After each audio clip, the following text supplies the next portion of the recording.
Que Dieu vous bénisse, les amis, que le Seigneur vous bénisse abondamment, vous tous qui êtes en train de suivre cette vidéo. Alors, j'avais à cœur de vous laisser une petite exhortation et j'espère que cela va vous édifier. Je crois, je le sais, que cela vous édifiera.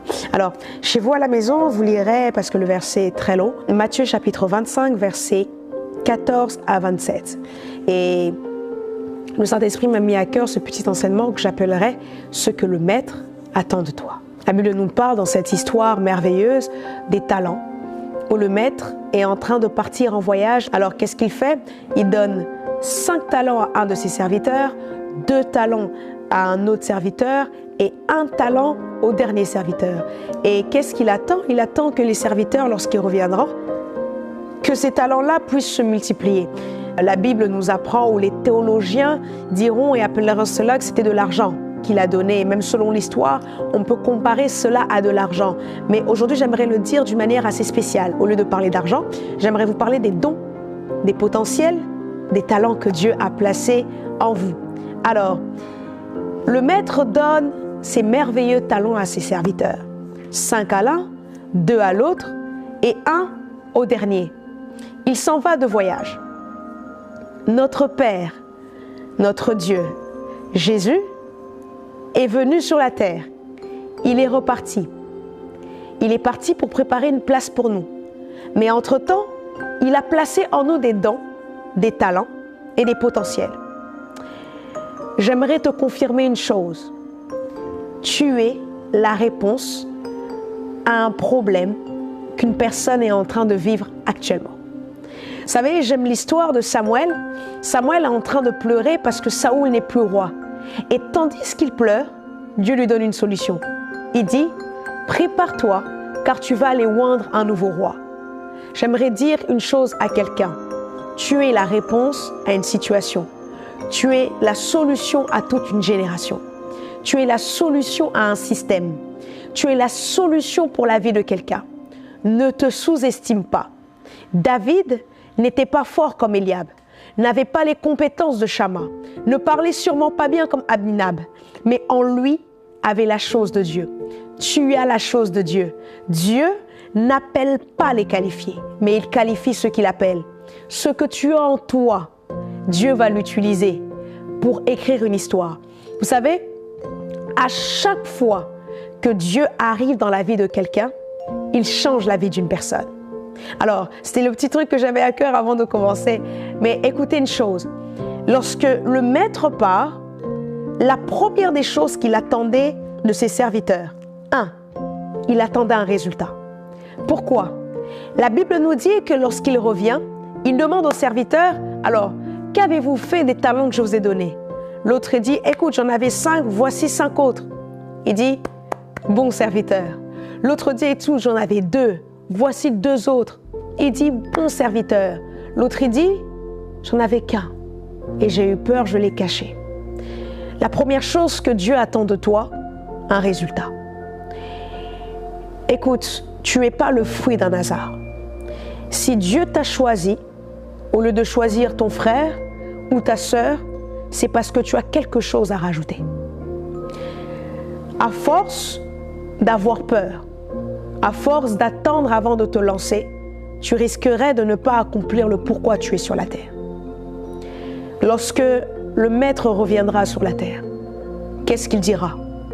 Bon, fidèle serviteur, rentre dans la gloire de ton Maître, ou il dira, loin de moi, mauvais serviteur. Oui, on dira mauvais serviteur lorsque tu n'accompliras pas le pourquoi tu es venu sur la terre. Tu n'es pas le fruit d'un hasard. Mais par toi, les nations doivent écouter Christ. Par toi, les vies doivent être changées. Par toi, ta famille peut être sauvée. Par toi, tes amis doivent venir à Christ. Le Maître attendait un résultat. Tandis que l'un prend le risque, multiplie ce talent. L'autre aussi, l'autre le cache. Sors de la peur. Prends la décision aujourd'hui de ne plus avoir peur.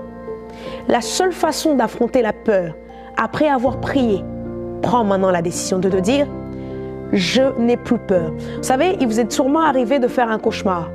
Lorsque vous vous réveillez en sursaut, vous prenez des précautions selon ce que vous avez vu. 1. Vous allez vous mettre à transpirer. Automatiquement, vous allez allumer la lumière de votre chambre parce que vous allez avoir peur. Il y a des multiples actions qui vont démontrer votre peur et qui vont justifier pourquoi vous avez peur.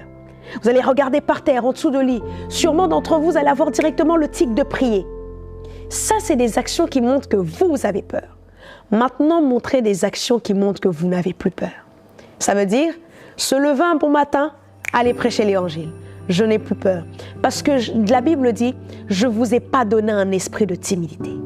Je ne vous ai pas donné un esprit de peur. Ça veut dire, la peur qui est en toi ne vient pas de Dieu. Alors, elle vient de qui? C'est du diable. Le diable a tellement peur. J'aimerais te dire un petit secret. Le diable connaît tellement l'impact que tu vas avoir qu'il préfère te paralyser maintenant pour que tu ne produises aucun résultat. Oh, il est vrai qu'il n'avait qu'un seul talent. Dieu n'attendait pas beaucoup. Notre Dieu n'est pas un père fouettard qui est là en attendant que tu commettes une faute pour te frapper. La Bible dit, il est même patient et lent. Écoute, le peu que tu as, Dieu attend de toi un résultat. Le peu que tu as, Dieu attend de toi que tu le multiplies. Tu es un vase entre ses mains qu'il a besoin d'utiliser. Il ne va pas chercher quelqu'un de fort, mais il viendra te prendre toi. Vous savez ce que j'aime dans l'histoire du miracle à Cana? L'eau qui se change en vin, c'est pas de l'eau propre, c'est de l'eau qu'on lavait les mains, de l'eau qui était dehors. Mais ce jour-là, Christ l'a pris et l'a fait rentrer dedans. Et c'est devenu du vin qui était devenu la priorité centrale de toute la fête. Mon frère, ma sœur surtout, j'aimerais te dire comme ceci, tu vas devenir la priorité pour ta nation, la priorité pour ta famille, où les gens diront, on croit en Dieu grâce à toi. Vous savez, il existe différents types d'aînés. Il y a des aînés de famille qui sont les premiers de la famille. Il y a des aînés circonstanciels. Ça veut dire le premier est décédé, ils sont devenus aînés. Mais il y a des aînés prophétiques. Les aînés prophétiques, c'est par eux que Dieu passe pour changer l'histoire de leur famille. Les aînés prophétiques, c'est par eux que Dieu passe pour changer une nation. Savez-vous une chose? L'erreur d'un aîné peut causer la chute des générations. Oh, j'aime ce que je viens de dire. L'erreur d'un aîné peut causer la chute d'une génération. Laissez-moi vous donner un exemple.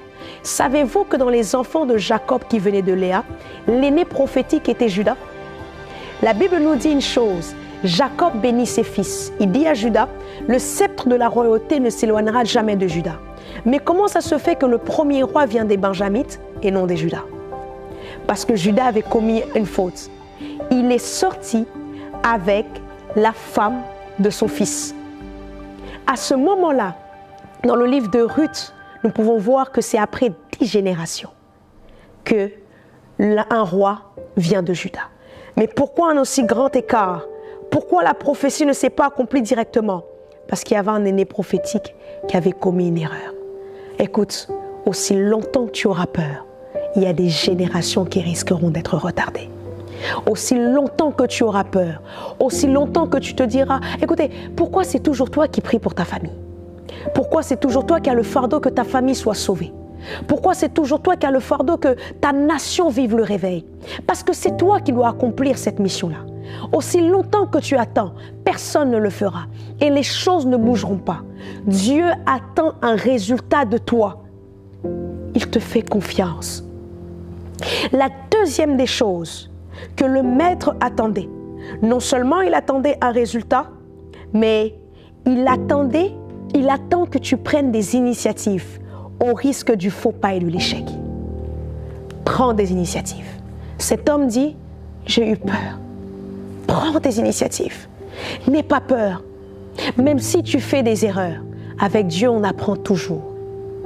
On finit à marcher quand on est enfant, à chaque fois qu'on est tombé. Aussi longtemps qu'on a conscience que tomber fait mal, on prend conscience qu'on ne doit plus tomber. Écoute, si tu as peur, tu resteras dans la barque comme toutes ces personnes et tu n'écriras jamais l'histoire comme Pierre. La peur fait confondre, au lieu de voir Jésus, tu verras un fantôme. La Bible nous dit que Jésus marche sur les eaux. Les disciples disent, c'est un fantôme, c'est la peur. La peur nous apporte des illusions. nous font croire que les choses sont difficiles, nous font croire que ces choses-là sont impossibles. Mais lorsque tu ne regardes pas avec la peur, tu ne regardes pas avec l'erreur, la peur d'échouer, au final, tu vois que c'est Christ, que ce n'est pas un fantôme. Pierre dit, ok, vous dites que c'est un fantôme. Mais il dit, mais si c'est toi, que je marche comme toi. Pourquoi? Parce que je crois que si c'est Jésus que je suis en train de voir, je ne peux pas échouer. Si c'est Jésus que je suis en train de voir, je marcherai sur les eaux. Mes frères et sœurs, écoutez une chose. Prenez des initiatives. Même si vous avez peur, lancez-vous dans ce business-là. Même si vous avez peur, rentrez dans la politique. Écoutez, on ne gagne pas que Christ en prêchant devant un micro, devant des gens. Même là où tu travailles, tu peux prêcher l'évangile. Le problème des enfants de Dieu, on pense que Dieu est un briseur de rêves. Vous savez pourquoi? Parce qu'à chaque fois, avant de rencontrer Jésus, on avait des rêves. Devenir top modèle, basketteur, footballeur, DG, grand businessman. Mais lorsqu'on a rencontré Christ, on se dit non, on doit aller prêcher l'évangile. Prêcher l'évangile où? À l'église. La Bible dit, on est le sel de la terre, la lumière du monde. On ne peut pas rester uniquement à l'église. La terre doit avoir ta révélation. Ça veut dire, j'aimerais t'encourager, toi qui as un business, fonce dedans et là-bas annonce Christ. Toi qui veux te lancer dans la politique, le temps est arrivé que dans les assemblées nationales, avant de commencer, qu'on puisse prier. Mais comment ça va commencer si toi tu ne te lances pas? Oui. Prends des initiatives, n'aie pas peur de perdre, n'aie pas peur d'échouer. Vous savez, la personne qui donne un meilleur témoignage, c'est celui qui a échoué dans la vie et non celui qui a toujours réussi. Parce que celui qui a échoué dans la vie a beaucoup d'expérience et peut aider plusieurs à ne jamais échouer. Alors, si tu te lances et que tu échoues, c'est pas grave. Tu apprends et tu as une génération à qui tu apprendras que ici, on peut échouer. Alors, la dernière chose que le maître attend de toi, et ensuite je prierai pour toi, la dernière chose que le maître attend de toi, que tu ailles au-delà de tes limites. Va au-delà de tes limites. Va au-delà de ce que tu vois de toi. Je me rappelle de cet homme, Moïse. Il dit, lui qui est bègue, il dit, si Israël m'entend, je ne saurais même pas parler. Comment ils vont savoir que c'est toi qui m'as envoyé? Ils cherchent tout et n'importe quoi pour montrer à Dieu, ne me choisis pas. Je ne sais pas parler, j'étais parmi eux. Voilà que je les ai fuis. Il dit, bon, ok. Première des choses, tu ne sais pas parler, je mets Aaron. Tu n'as plus d'autre choix. Deuxième chose qui t'a envoyé, je suis. Tu n'as plus d'autre choix. Écoute, va au-delà de tes limites. Gédéon dit, si tu étais avec nous, tout ça ne serait pas arrivé. Ce que Gédéon ne savait pas, Dieu n'est pas d'abord avec eux, Dieu est avec lui. Avant que Dieu commence à être avec eux tous, il commence toujours à être avec quelqu'un. Et Dieu a fait le choix d'être avec toi. Lorsqu'il commencera à être avec toi, par toi, plusieurs bénéficieront du Dieu qui marche avec toi. J'aimerais t'encourager. Ne sois pas limité. David est petit. Il arrive au champ de bataille. Tout le monde se moque de lui. Et vous savez quoi? Les gens qui présentent Goliath, c'est même pas les Philistins, c'est les Israélites. Ils donnent le CV de Goliath. C'est un grand, un homme fort. Il était déjà compétent depuis la naissance. D'accord. Après avoir parlé de Goliath, David se présente lui-même. Écoute, ne te limite pas. Ce que les gens peuvent dire en disant que c'est impossible, toi, rappelle-toi que dans la fosse au lion, lorsque tu es dans la brousse, Dieu est avec toi. Tu as combattu le lion et l'ours sans pour autant avoir une épée avec toi. Ce que j'aime dans cette histoire de David, Eliab dit, je connais ton orgueil.